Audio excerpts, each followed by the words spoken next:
আজকের এই অনুষ্ঠানে আগত সুধীজন এবং বিভিন্ন সংস্থার প্রতিনিধিবৃন্দ যারা এখানে এই বিরাট কর্মযজ্ঞে সহায়ক ভূমিকা পালন করেছেন এবং নানান উপায়ে উপযোগে সহায়তা করেছেন।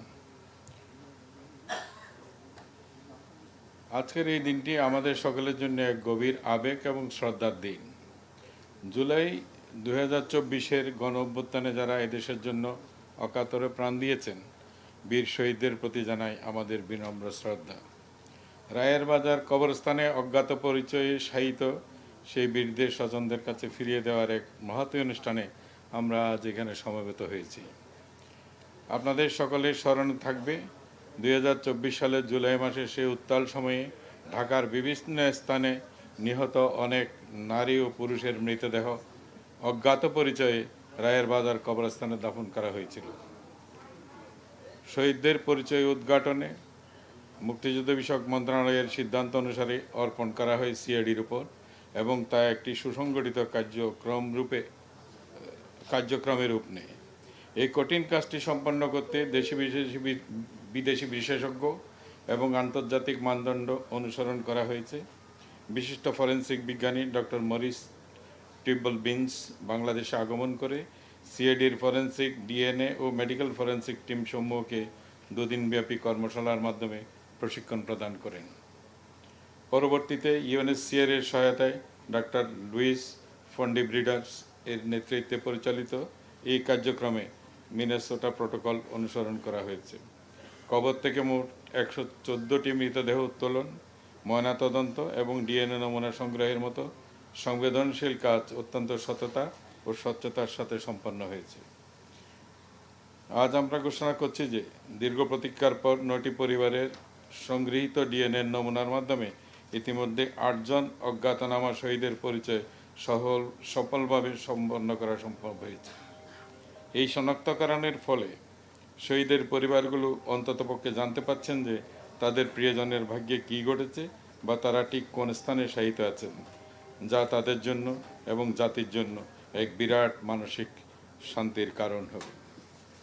এই কার্যক্রম কেবল আইন, মানবাধিকার এবং আন্তর্জাতিক মানদণ্ডের প্রতি আমাদের অঙ্গীকারেরই প্রতিফলন নয়, এটি নিখোঁজ শহীদদের পরিচয় নির্ধারণ, পরিবারগুলোর অনিশ্চয়তা দূরীকরণ এবং ভবিষ্যতের বিচারিক কার্যক্রমের জন্য গুরুত্বপূর্ণ ফরেনসিক প্রমাণ সংরক্ষণেও সহায়ক হয়েছে।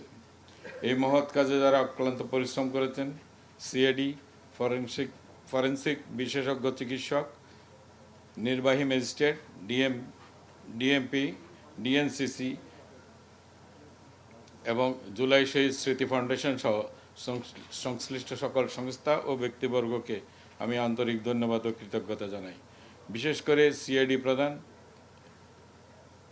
ও অতিরিক্ত আইজিপি মোহাম্মদ সিবগাতুল্লাহ পিপিএম ও তার টিম বিশেষ ধন্যবাদ জ্ঞাপন করছি। আপনাদের সম্মিলিত প্রচেষ্টা ছাড়া এই প্রচেষ্টার সাফল্য লাভ করতে সম্ভব হতো না। এই ক্ষেত্রে আমি একটু বলতে চাই যে আমাদের খোদাবক সাহেব, যিনি স্বরাষ্ট্র সহকারী ছিলেন, তিনি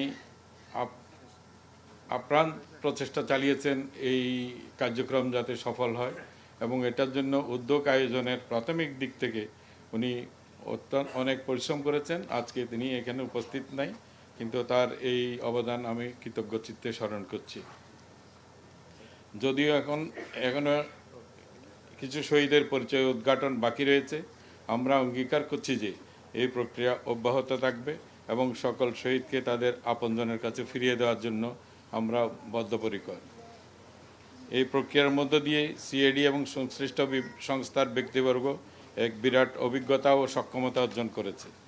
আমি প্রত্যাশা করব যে অন্যান্য পুলিশি তদন্ত এবং অনুসন্ধান প্রক্রিয়ায় এই অভিজ্ঞতা যেন কাজে লাগানো হয়। আজকের এই দিনে আমরা সেই সকল শহীদদের আত্মার মাগফিরাত কামনা করি এবং তাদের পরিবারের প্রতি গভীর সমবেদনা জানাই। আমরা দৃঢ়ভাবে বিশ্বাস করি যে তাদের এই আত্মত্যাগ কখনো বৃথা যাবে না।